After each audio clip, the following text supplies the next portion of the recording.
आऊं तव्हां खां पुछां, गोलारची में जेके मेघवाड़ा या कोलीअ जो तावीज़ अमल आहे उन वटि माण्हू घणा ईंदा आहिनि या मुस्लमान वटि घणा ईंदा आहिनि? तव्हां मूंखे ॿुधायो। जेकर उन वटि घणा अचनि त पोइ वॾो बुज़ुर्ग उहा बि हलो उनजे हथ ते बैत करियो न, थोरो ख़ुदा खां ॾियो।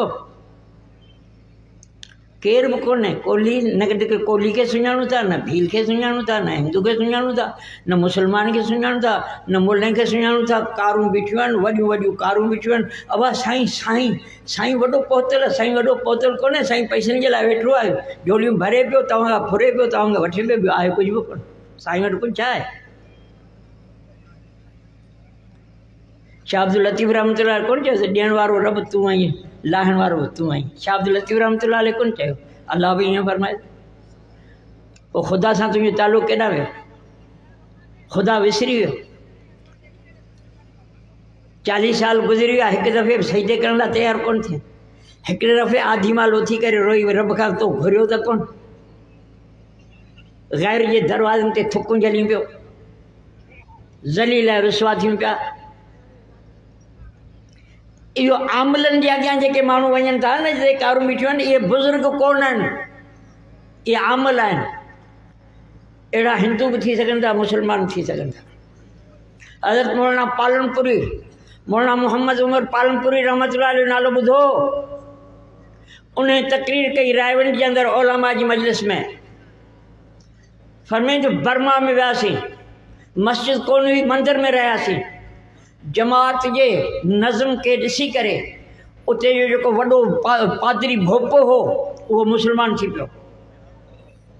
पोइ उहो हर वक़्तु पुछंदो त हिते हाणे हुज़ूर जी सुन्नत कहिड़ी आहे, हिन अमल में हुज़ूर जो तरीक़ो कहिड़ो आहे, हिन तरीक़े कहिड़ो आहे। पोइ साथी थोरनि ॾींहंनि खां पोइ उनखां थका। पोइ हुन जी ॻाल्हि इहा कोन्हे, मूं पंहिंजे मज़हब में, छो त हिंदू धर्म में जेतिरी रियाज़त आहे दुनिया जे कंहिं बि धर्म जे अंदरि एतिरी रियाज़त कोन्हे। इन जा जोगी तव्हां ॾिसंदा हॾनि जा कंडा हूंदा आहिनि, सफ़ा उथी कोन सघंदा आहिनि, जेतिरी रियाज़त हिंदू मज़हब में। आऊं तव्हां खां पुछां थो, हज़रत ख़्वाजा मुइनुद्दीन चिश्ती रहमतुल्लाह अलैह जंहिं वक़्तु अची करे जेको आहे सो अजमेर शरीफ़ में वेठा हुआ, त उन वक़्तु उते जो जेको भोपो हो उहो हज़रत वारनि खे भॼाइण जे लाइ उहो जेको आहे उॾामी वियो। उॾामी मथां हज़रत वारनि ते पथर वसाया। उहो भोपो हो, उहो हिंदू हो, ग़ैर मुस्लिम हो, उहो बि उॾामी सघे थो, पथर वसाए सघे थो। पर हज़रत रहमतुल्लाह अलैह पंहिंजी चपल खणी मथे मोकिली त उन्हनि खे ॿिन्ही पासनि खां कुटे कुटे अची हेठि लाथो। इहा उनजी करामत हुई। इनखे चइबो आहे इस्तिदराज शरीयत में। इनखे शरीयत में चइबो आहे इस्तिदराज, ढर। हिकिड़ो अमल आहे, मसलन चङी ॻाल्हि तारीफ़ हिंदू करे, मुस्लमान करे, नंढो करे, वॾो करे, अॻी खे पसंदि ईंदी या कोन ईंदी? गार गंद करणु, गंदो ॻाल्हाइणु, नंढो ॻाल्हाए, वॾो ॻाल्हाए, मौलवी ॻाल्हाए, आलम ॻाल्हाए, जाहिल ॻाल्हाए, जेको ॻाल्हाए चवंदा दादा ही पुछिणो आहे। हाणे ॾिसो चङी ॻाल्हि जो बि असरु आहे या कोन्हे? गार गंद जो बि असरु आहे न? अहिड़ी तरह हिंदुनि जा जेके मंत्र आहिनि उन्हनि में बि असरु आहे, हर कलाम में असरु आहे। पोइ उनखे जेॾा वणे तेॾा इस्तेमालु कर। साईं न असीं जेकॾहिं हिननि जा जिन कोन कढंदासीं, हिननि खे असीं जेकॾहिं कोन सुधारींदासीं, पोइ इहे कोल्हियुनि वटि वेंदा हलिया, भीलनि वटि वेंदा हलिया, तो हिननि खे पटका ॿधा छॾिया आहिनि इस्लाम जा, ऐं तो हीअ चइजो हीअ ग़ैर मुस्लिम वटि वेंदा, हीअ काफ़िर थी वेंदा। तो कहिड़ो हुन ते छा कयो आहे? ॻाल्हियूं ॾुखियूं आहिनि। हिन वक़्त में सभ खां वॾे में वॾो फितनो जेको हिन उम्मत में हले पियो इहो आमलनि जो आहे। इन करे औलिया अल्लाह, मन औलिया अल्लाह उहो आहे जंहिंजे अॻियां उलमा झुकनि, छो त उलमा खे झुकाइणु उहो ॾुखियो आहे।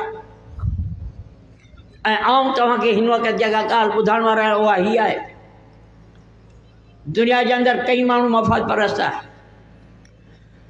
ऐं दलील सां हिन ॻाल्हि खे साबित करे सघां थो त हिन वक़्तु पूरे आलम में, पूरे आलम इस्लाम में असांजे क़ाइद हज़रत मौलाना फज़लुर रहमान खां मथे कंहिंजी बि रूहानियत कोन्हे। तमाम रूहानियतुनि जो सरताज जेकॾहिं हिन वक़्तु दुनिया में आहे त उहो मौलाना फज़लुर रहमान आहे। छो दलील आहे हुनजो। मूं तव्हांखे चयो औलिया अल्लाह जी सुञाणप, उलमा जो झुकण आहे। अवां ॾिठो पूरे आलम इस्लाम जे अंदरि, पूरे आलम इस्लाम में जेके भी इस्लामी तंजीमूं आहिनि, जेके भी क़ाइद इस्लाम जे लाइ कोशिशि करे रहिया आहिनि पूरी दुनिया में, उन्हनि सभिनीनि गॾिजी करे उन्हनि बैत कई मौलाना फज़लुर रहमान जे हथ ते असांजो क़ाइद तव्हां आहियो। पूरे आलम इस्लाम जा उलमा मशाइख जंहिंजे हथ ते बैत कनि, जेको दियोबंद में जेकॾहिं वञे त दियोबंद वारा चवनि त असां इहा मस्जिद में तेसि ताईं जुमो शुरू न कंदासीं जेसि ताईं मौलाना फज़लुर रहमान जुमे जो इफ़्तिताह न कराए। दियोबंद वारनि चयो त असांजो इमाम मौलाना फज़लुर रहमान आहे। पाकिस्तान जे उलमा चयो असांजो इमाम मौलाना फज़लुर रहमान आहे। इहो दलील आहे हिन ॻाल्हि जो त हिन वक़्तु आलम इस्लाम में इन खां मथे रूहानी शख़्सियत ॿी का बि कोन्हे। इहो छा लाइ ॿुधायां पियो, मन आदाली वलियन गर ख़ुदा ख़ाहद का पर्दा कस दरद मेल शंदर तन ए पाका बुरद। जॾहिं कॾहिं जेकॾहिं अल्लाह कंहिंजो पर्दो खणणु घुरंदो आहे त उनखे शौक़ु थींदो आहे त अल्लाह वारनि खे गारियूं ॾे। ख़बरदार सियासत जे अंदरि असांजी सियासत दीन आहे। दीन जी सरबुलंदी जे लाइ, दीन जी हिफ़ाज़त जे लाइ, दीन जे बक़ा जे लाइ असांजी सियासत आहे। असां हर महाल ते सेनेट हुजे, सूबाई असेंबली हुजे, क़ौमी असेंबली हुजे, ऐवान सदर हुजे, आम मजमा हुजे, इस्लाम जो आवाज़ खे बुलंद कयो आहे, इस्लाम जो दिफ़ा कयो आहे, कंदा रहंदासीं, क़यामत ताईं थींदो रहंदो इंशाअल्लाह अज़ीज़। इन जे लाइ असांजी सियासत तूं वारी सियासत कोन्हे जेका धोखेबाज़ी ऐं दगाबाज़ी कूड़ ऐं झूठ वारी हुजे। पर अफ़सोस असांजी हिन क़ौम ते त हिननि जा हाफ़िज़ा कमज़ोर आहिनि।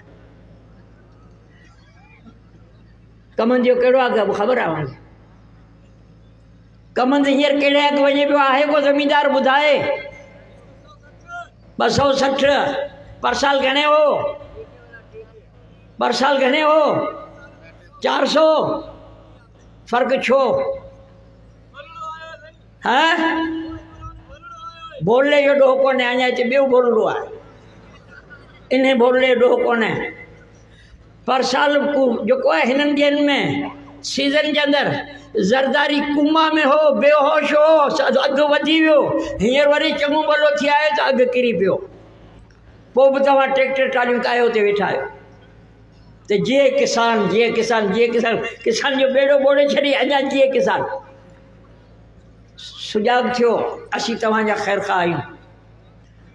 असां पंहिंजो फ़र्ज़ु यकीनन अदा कंदासीं जेसि ताईं अल्लाह जल शानू हिन वात जे अंदरि ही ज़ुबान ॾिनी आहे, ॻाल्हाइण जी ताक़त आहे। हक़ चवंदासीं, चवंदा रहंदासीं इंशाअल्लाह। ऐं असांजी दुआ आहे अल्लाह ताला असांखे पंहिंजे असलाफ़ जे नक्शे क़दम ते हलण जी तौफ़ीक़ अता फ़रमाए। व आख़िर दावाना अल्हम्दुलिल्लाह।